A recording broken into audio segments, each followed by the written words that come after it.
Thanks for the introduction. Thanks for the warm welcome. I really appreciate it. The last time I was in the Caribbean to give a face-to-face seminar session, that was in 2008. It was a cultural conference where I explored the journeys of the Jamaican teachers in the United States and America. It was a wonderful occasion. There we saw migration taking place, and we saw teachers leaving because they were somewhat unable, according to some of them, to really cope with the system. I know there are many thoughts about leaving, but so many Jamaicans are thinking of coming home. And think about one thing. We're still at a crossroads now as it relates to artificial intelligence. It's time for us to reclaim ownership of what we do, what we teach, and also focus on how things are shaping our landscape. I want to ask you a critical question or some questions. Where are you now in relation to artificial intelligence? Have you been consistently thinking about it? Have you thought about your assessment? Because the future of Jamaica should not be decided elsewhere in North America, in Europe, and how we use our systems to assess.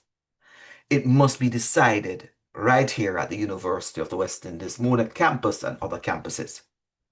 So as I navigate this space, I am really thinking about how we should move forward. And I want to start off by just setting the landscape because I think when you do things, a little bit of credibility is important. Many people ask me, where did I start talking about artificial intelligence or engaging in artificial intelligence? And I say to them that I've been thinking about it for some time.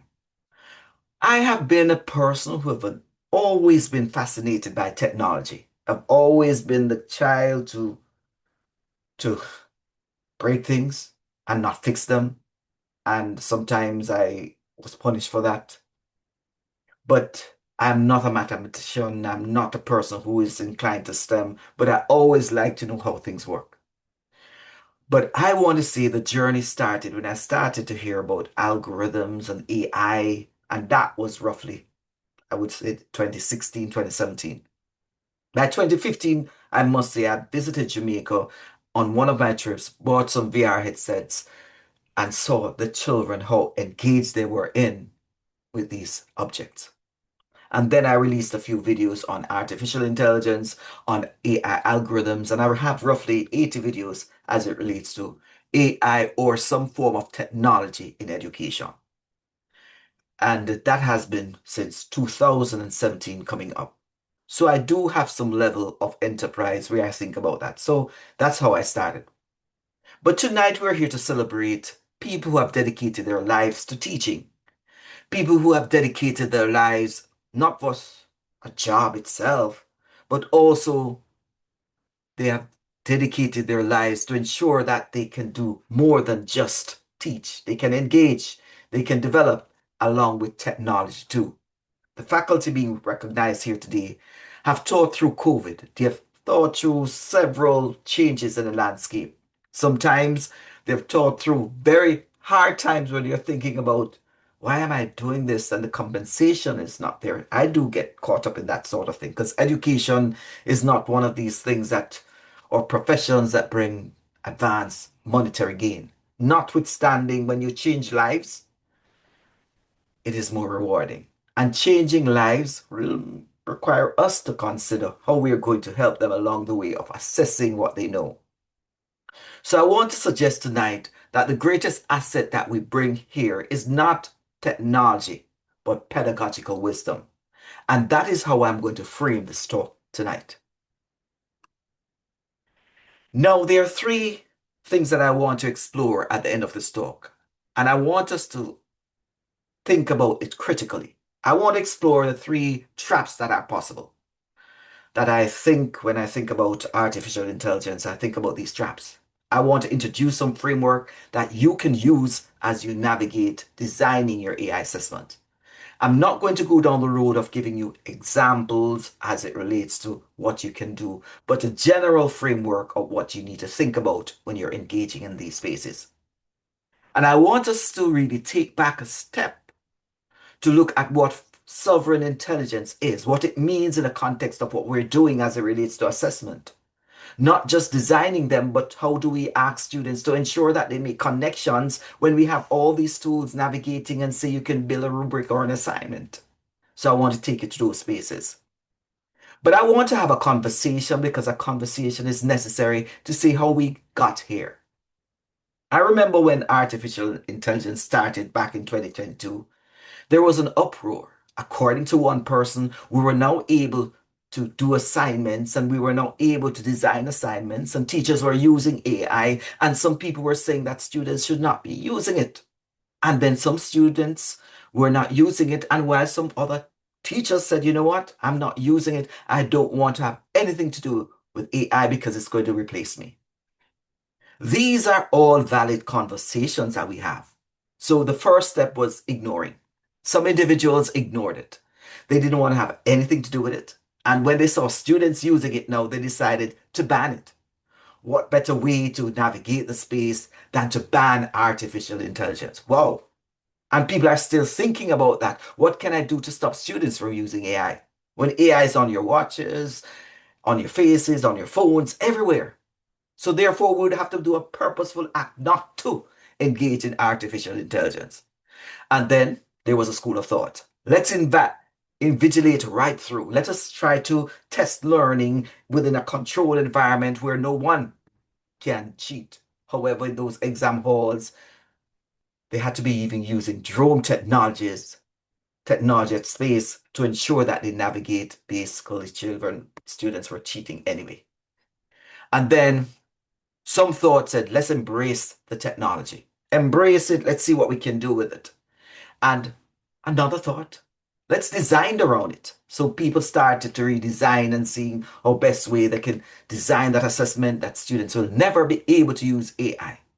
And that's all good.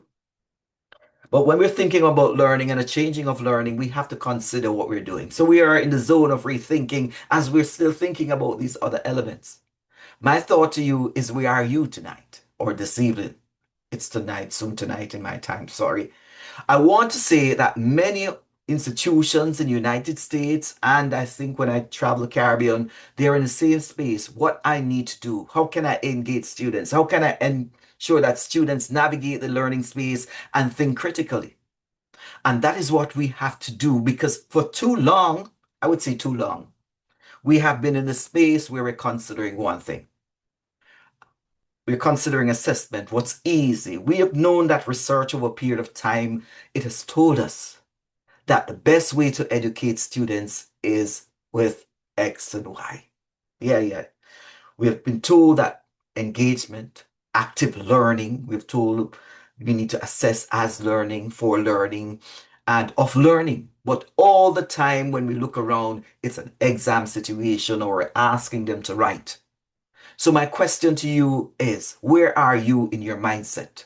My management system at the University of Central Florida that I use to teach online when it's time requires me to have my course fully online.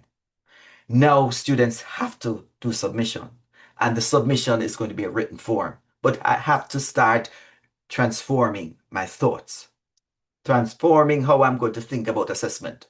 So in this picture, you can see it's an examination. We're going to test, but we're going to ask for that set of animals there to do what? To climb the tree. So let us look carefully. When we think about assessment and we are thinking about navigating the space, let's consider one thing. How are we going to measure learning? Is this going to be on paper or in a text? And then I hold that point because I don't want to give you too much at this point. The issue is, have we changed? What practices we need to hold? And I'm not saying for any point in time throw away those essay assignments, but we can redesign. So I want to take you further. And there are many perspectives that I've been looking at. The Caribbean is moving, and some people are worried. And I want to set the landscape because that is important. Setting the landscape because many perspectives around have evolved, and so have positions. Some want artificial intelligence, someone wants it to be taken out of school, pupils are not engaged the way they should, and most importantly, we have a debate. We have countries like Jamaica, the Caribbean, who are moving towards AI. which is important for us to do because it democratizes education in the sense that things that we are able to do now with AI, we could not have done that before. But we need to use it carefully because my greatest thought is that when we put in, we are extracting our knowledge and sending it somewhere else, that someone else will control that knowledge and enhance that, what we have, and repackage it and sell it to us. The thought is always ask. They say to me, Ruhan, how do we pay? It's free. How do we pay? I said, you're paying with your data. You already have a Google account. You think Google is not scanning all the documents in? I'm not saying they are, but you'd never know what's behind what they're able to do now because they have not told us what they can do. And I've always said that. You look at some of these tech guys, they will not even send their children to a school that has technology. So we have a lot of debate. Even the president's wife in the United States have a thought about that sort of technology today, which is showing you that people are thinking about it. Part of the American College and Association Institute for AI. And this is the faculty's feeling. Some of them are overwhelmed, uncertain, and isolated. And I think one of the things that we have to think about when we're thinking about all these things in relation to assessment and these guiding principles of AI, we have to think about faculty. So I want to say that I respect your experience. I know some of you are sometimes uncertain. I am uncertain sometimes because when I think of artificial intelligence, I'm saying to myself, I won't complete that phrase, but at the same time, I'm wondering how can I enhance my capabilities to ensure that I'm a better educator, a better designer, a better curriculum expert? How can I design that assessment to ensure it pulls out essential points for my course outcomes? And also, as we go forward, we have to look at the reality, institutional readiness. So if we're talking about assessments and we're not talking about institutional readiness, we have a situation here. We're in a position in Jamaica that assessment and ethics is going to be important. And I pause to say this because when I look at the Caribbean, I have a high respect for the University of the West Indies and other institutions, and I know that there's rigor in the assessments. We have to make sure that we do not move towards a way that we're not ready. However, concerns must extend beyond the Caribbean. So, therefore, as we think about these challenges, let us build a framework that is able to shape our progression, allows us to navigate our assessments or content, whatever we're doing. However, it must be contextualized to our situation. Now, I want to talk about the reality and I want to bring it a bit closer to assessment. AI assessment, it's somewhat of a crisis. And I want to talk about the crisis of legitimacy, or I would say transparency, did not just start here. So authenticity has always been an issue. And it's just not the other day. And before they did it, a lot of people have done things where they're not the producers of. We knew about these situations. So when we look at it, we come back to the point of artificial intelligence, arguing that the core challenges associated with this is connected to authenticity, ethics, and fraud. So students are now able to produce work in real time. And that is problematic. A few months ago, I went to Jamaica and I traveled to be on a panel, and it was a church panel, you see. And the church wanted me to talk about artificial intelligence and the church. Had a wonderful discussion, and I told them, you know what, you have to be very careful because AI can subtly change one word in the Bible, and then everyone in the congregation follows that word unknowingly. So we have to go back to the main text. Hence, even in assessment, you're directing them to your course materials. But after that session, I decided I would have a conversation with some young students who are attending high school. During the conversation, one revealed to me that, sir, them using artificial intelligence to do every single thing. I paused, So I asked to explain. I said, sir, when he gets the assignment, he just upload it and it gets the response, and the teacher is asking him to explain. He can't. That's happening now, back then, and I know it's more profound now. Hence, that's why CXC has launched its AI initiative, and the government of Jamaica has done the same too. Fast forward to roughly 2 weeks ago. My daughter, who is a referee, soccer referee, I didn't get to play, so she's doing the role I wanted to do many years ago. Didn't make it to FIFA, but still love my soccer. And she was listening to two boys, and they were talking, have a good, great conversation, she said. And one boy said, you know what, I was getting all A's, man. And the guy said, what happened? And the other one said, I was getting all A's, and all of a sudden, the teacher called me to the whiteboard, interactive whiteboard, and I couldn't answer. And from that time now, he realized he has gone to a different level. The teacher has seen where assessment was not being done to evaluate the learning, so she designed another way. And now he's getting D's. And now he's getting D's. So the young man said, you shouldn't have gone that road, man. It's better that you learn the content. But not all students will be like that to position the morality as it relates to that. So how are we as educators now to assess them in that stage, in that frame of mind, when we know the research has already told us and we know it before? Why do students cheat? And Turnitin has done so many reports on that prior to AI, where they cheat because of time management inabilities. They cheat because they want an easier way out, or they cheat because they want to get the maximum grade to get the best degree. AI has now doubled that or tripled that capacity for them to do the same.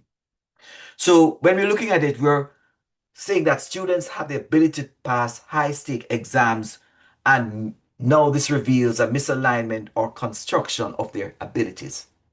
Yes, the reality is too that many individuals now in United States can now ask a bot to complete an online assignment for them, an online quiz for them. It's possible. I've seen it with my own two eyes. And the third is sovereignty. Who controls the AI systems that we're using? Whose standards are we measuring? Who benefits from it? These are critical points that we must address.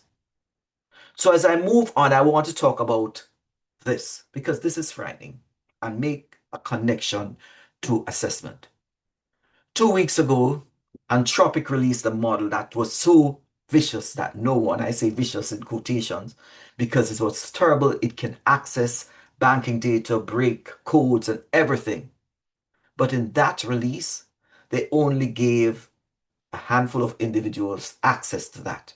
One country out of the United States was given access, and that was UK. This model had so many things. Just imagine, it could shut you out. It could now find anything you have on your learning management system and break systems.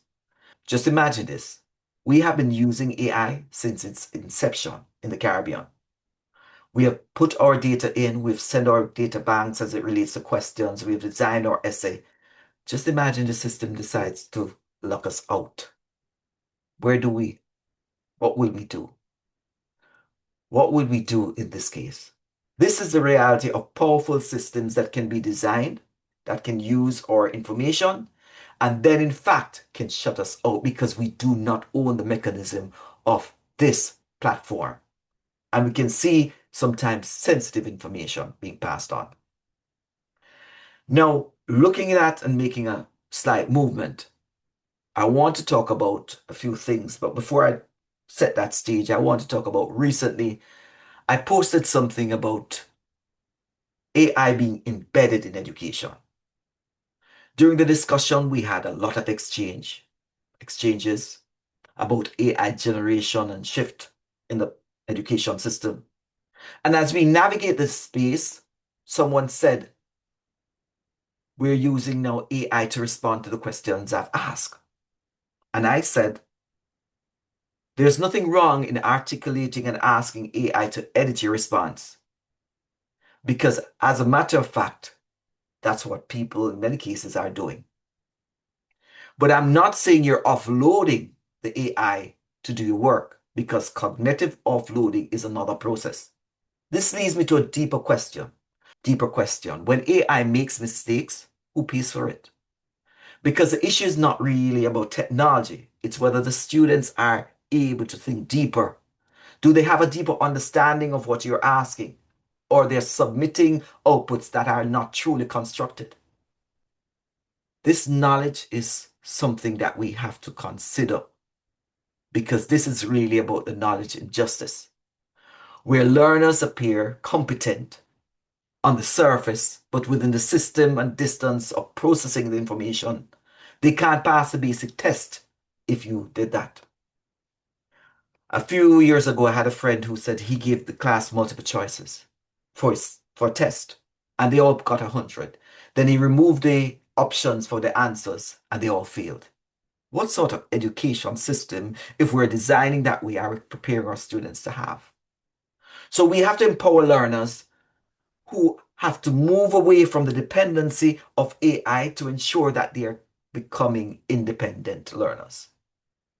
So that was the knowledge injustice that we are creating. They are not competent. People out there do not want them. Now we have to ensure that they demonstrate the skills that they need. And then there's a compliance trap.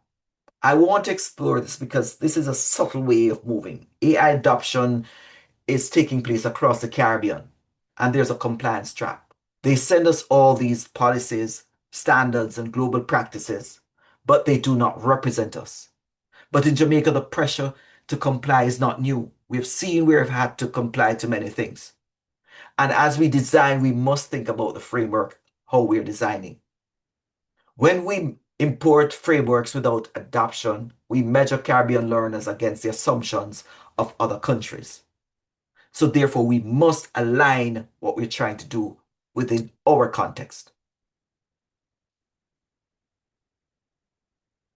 So that is why I thought about bringing CAV, a government wheel, sort of wheel or framework that I use. When AI comes into your system, you have to think about the sovereignty of it as it relates to your assessment, equity, the capability, and accountability. Caribbean institutions must make a choice what counts as good academic work, where linguistic registry is required, where knowledge structures are valued, and whose data is retained.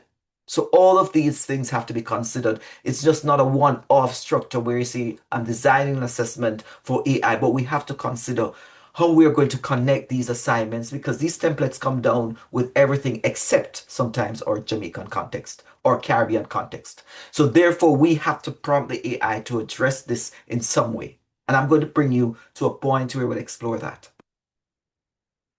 And the third and final trap I call is the imagination trap because it is indeed a trap because I want to say to you at this point in time, we're thinking about the assignments being outdated. We can't assess with assignments, writing assignments, that is, again. The assumption that AI can produce convincing essays and the essays itself have no longer have a value can be misleading because it's not the issue as it relates to AI, what AI can write. Because if you design an assessment that AI can just write off the back of its hand, then you need to change the assessment or the assignment. They must go through some thought processes before they arrive at the final output. And that is a trap that I want to talk about. But I want to also say as we move along with the assessment traps that we have talked about, that sometimes if we reflect on our past, we can say the assignment system that we've had over the years was somewhat broken. We have always been assessing or learning in the same space. The best classroom experience I've had, and I still would say that in Jamaica, was teaching students reading under a tree. I go there when I go to Jamaica, I still go back to that point because that experience to me was the best. The students I'm currently doing a work called Sovereign Intelligence that will focus on the Caribbean, I mean the global south, as it relates to AI and offer some level of leadership to what AI, artificial intelligence, should be for the Caribbean. Sovereign intelligence is not anti-AI. It's about ensuring that our people are connected. It's about ensuring self-determination. It's about ensuring that artificial intelligence is adapted within our systems, within a governance framework. It's about power with technology on your own terms and for your own values and towards your own end. Because I think if we design our assessments, it must be contextualized to our Jamaican system. So when we talk about assignment policy within a sovereign situation, we're talking about a policy that exists, that we do not surrender our values in our rubrics, in our assignment that are connected to European structures and North America. Every time we design an assessment, we're making a decision. We're making a decision about our values, and that is important for us to consider. And whose knowledge count and whose does not. So if you're giving an example and you're using a rubric and the rubric makes a connection to North America or the global North, you need to redesign that assessment and a rubric too. And that's why I come in with the action of care. Care brings you to the point, and this is one of the frameworks that I've designed. It talks about consider, analyze, reflect, and evaluate. Care, first of all, talks about consider. What are you asking students to think about? Can it be just done by artificial intelligence? If this is the case, you need to go back and consider again.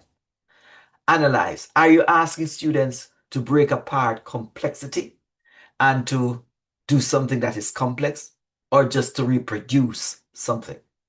Reflect. Are you asking students to examine their own assumptions and grow? So you're going through a reflective mode. And evaluate. Are you asking students to make a judgment with evidence? And the evidence they have to research. When you apply CARE to your existing assignments, it gives you a lens to ensure that you have some level of rigor. But I want to go a bit further since we're talking about assessment, because I realize that when we're thinking or prompting our assessments for the future, we need to understand or think about a prompt specific to what we're trying to do. And I know you've done some prompting, so I'm just going to give you my version of how I would say. Now, imagine this is a craft framework, content, role, action, format. Now, this is where the craft was not used. So it's a simple assessment. Imagine a standard question, of course, analyze the causes of the 2008 financial crisis. Now, that, of course, I would just put it in AI and get it. And I'm sure AI is going to tell you about North America, the housing crisis and everything. But what about the impact as it relates to Jamaica within the context of Jamaica's situation back then? Because I know there was some soft periods that we had. But when you apply craft framework and you develop it, it's going to go deeper. It's asking you the context. And then it's asking you the role. And I'm not going to read everything here. I just want you to look at it. It's asking what action do you want students to do? And the format do you want students to produce in? And the threshold that you want them to ensure that the assignment has. So all of this will be important for them to navigate the space because that is essential in navigating. That is important in navigating how you're going to write an assessment. And even if it is not connected to a writing task or to any other task that you're doing, just think about how would you apply it. It could be a science assignment that you're using. I think craft would allow that sort of thing. As I move forward and move along the line, I want to talk about design for cognitive struggle.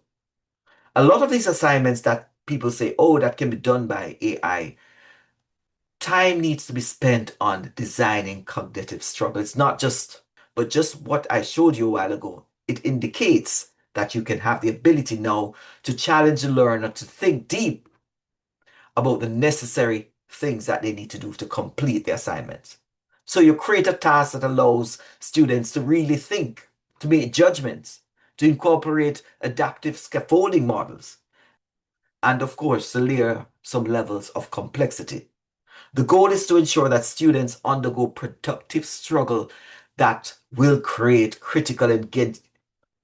The role is to allow students to undergo productive struggles that will allow them to engage critically. We need to also educate them about developing their offload literacy. Students need to understand what tasks they can give to AI, what tasks they should not give to AI. And students should operate within the framework that they understand what they're expected to do. So, as educators, we need to also inform them of their expectations when they're responding to assessments.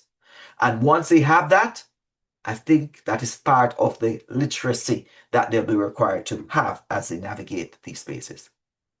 Now, accuracy, completeness, and relevance. And that's the third framework. Use it to build an audit.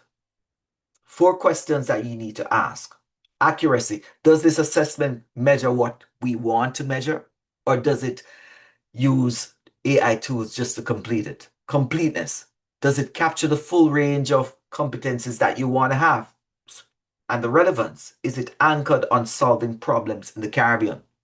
And equity, who is likely to be harmed or disadvantaged when this design assessment takes place. Now, tonight, the faculty being celebrated have gone a long way.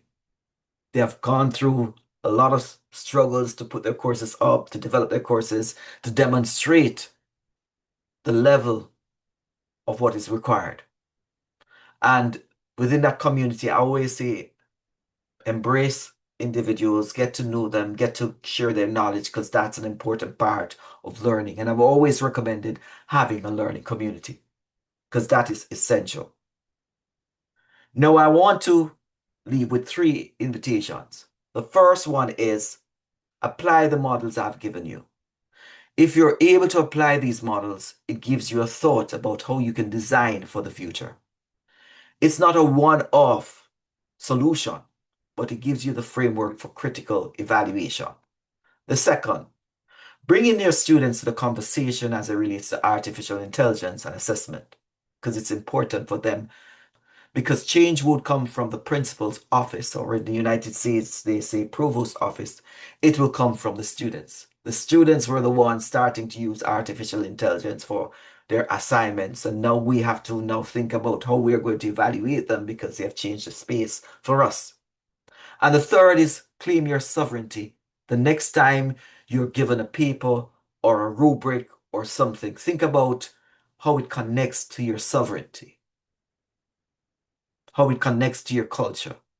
Whose students is it designed for? If it's not yours, you need to reevaluate it. And in moving forward, intelligence, of course, will change the Caribbean. The only question is who will decide our role? And I think if you have faculty who are committed to this navigating the space of AI, then we are in a good position. There are some tools I've developed, and I wanted to share the last few minutes to highlight some of these tools. The first one is one that I designed to just demonstrate that the future of assessment could change. Students can produce work. They can use artificial intelligence. And I've created over 100 GPTs. I've somewhat stopped creating them now. I've gone to a more advanced version, which I'll show you shortly. But within this context, you could actually go through, students would complete the work, but they have to present an oral defense of what they have done in the assignment.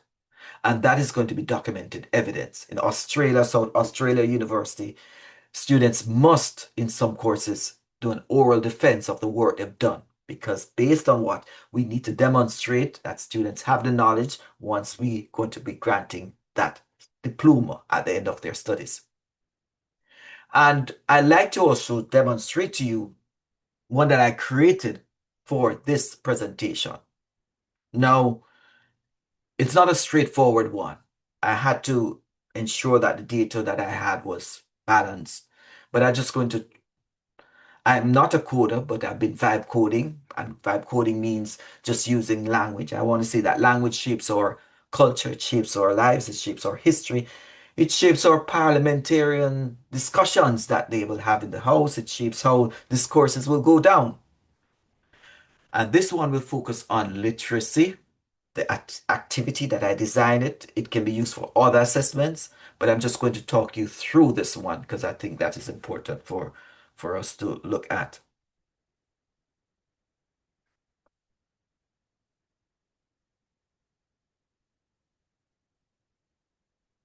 Now, what you're seeing is a designer for an assessment. It's going through the process. Right now, I'm giving it the title, the discipline, it's literacy for literacy students really for family literacies, and the level of the learner. It's going to be a postgrad course, Jamaica. It's going to be online, 5 hours for this task, and I'm just going to put some information in right here to let you see where it's taking me. The, for teachers of literacy in the classroom, quickly doing this movement as I go forward, developing developing a literacy program, and I believe in family literacy. And I'm going to go with supportive and disclose so they can use AI to do that. And I want to do another section, cultural identity and language, because that's really focusing on that aspect. Here it pulls up some objectives that students will have. And by the way, this is done in fast. I've double timed it for us. And it gives us an idea of what objectives we could have. A scenario is pulled from the system because what I've done is to use 2 or 3 applications. They're talking to each other, searching the web and using my framework to guide. And as I continue now, it drafts an integrity statement that students must go through and they would have to look at and understand where they're going to use AI. I know it's a long journey, but this is just a framework. If you wanted to cut it down, that's fine. And then it will go to the next stage of designing a rubric at some point. So I look at it, evaluate that, continue, and build rubric. It builds a rubric for me, and this could be applied to a lot of subjects. I've just somewhat done this. If I wanted to expand on this, I could do more. And then I want a complete package. So I'm going to click on that. I can now download in Word or any form of text. There it is. The assignment is there. Notwithstanding, I have limited the global north effect because I've had the prompt that are specific to learning and development as it relates an assessment in the era of AI and making our content within the context of where we are. Notwithstanding, this information will go to a big company because they've already done some pushing out there with the websites, but notwithstanding, we're contextualized learning for us. So I just wanted to show you that you can scan the code, try it out if you have any errors, because I just completed that. I've not fully tested it with other people, but I was able to get it from this. Just be patient because I had to do 2 or 3 clicks. And remember, whatever click you click on and whatever you pull, someone is paying at the back end for it, and it's going to be me. So I want to tell you that sometimes as we go forward, that's important. So I want us to go back because I think when we're looking at emerging technologies and assessment, and I'm on my closing slides, I want to talk about a talk that I saw in Sweden. I went up to this booth and all of a sudden every point on my face had a data point. The data point was monitoring me as it relates to my level of understanding, if I was bewildered or if I was astonished, and it was measuring my lips and how my brows and everything that could you could use for data as it relates to learning. And of course, if I was lying, because I did ask that question, can it detect? And in addition to that, that software is now used on various platforms or similar to assess students' learning if they are understanding. As a matter of fact, when I traveled to Brazil, a Chinese tech person highlighted the very same that could be used on screen on a webcam with students if you were a teacher using the application. And I asked the question, can it monitor teachers? And he said they're working on that because it can assess teachers' language, their way of questioning, and so forth, and evaluate. So that is where assessment is heading. We might have these platforms coming in. And I just wanted to highlight that because as we're thinking about assessments, I want the Caribbean to understand that assessments is not just based on students now applying these paper-based or these text. It's going to advance. And I want to forward to the other side of the picture that shows me wearing a smart glasses. I do have my smart glasses on now. It's on my face, not practically on. And I do have two smart glasses. This one I wear consistently because obviously my first glasses that I got within 6 months of this, I see better with the smart glasses. Not because it's smart, but I think they put the right prescriptions in. So that is one. And the other one that I have, this is a metal Ray-Ban, and this is an upgraded one. This has a display in. So imagine a couple months or weeks, you might see some students walking into your classroom space with these on and they are display. They can talk to WhatsApp, they can do so many things, they can take a picture. So when we're thinking about teaching and everything and we're thinking about text, remember, there are so many creative ways students can use. So I'm saying this to just make you aware of the technologies coming into the classroom space. So therefore, we have to think about our assessment, think about regulations, think about how we're going to navigate this space as it relates to ensuring students are able to learn and not be up to the same sort of trickery as some will be, of course, be doing. But as I wrap up, this is my final slide. AI-driven digital colonization. And I think when I made this connection, I'm thinking about we're designing, we're building, we're taking pictures, we're uploading, and then we're asking individuals to take our data. But that is not how we build a sovereign classroom. And that is not how we build assessment that are contextualized to us. We have to ensure that we have ownership, and there might be ways to do that, but that's for another conversation. So as you design your assessments, think about how to keep it real to their context. Keep it real as it relates to the culture, the language that students will use, and make these examples that you're using connected to the environment. The area of assessment must lead to deeper conversations that the student will have.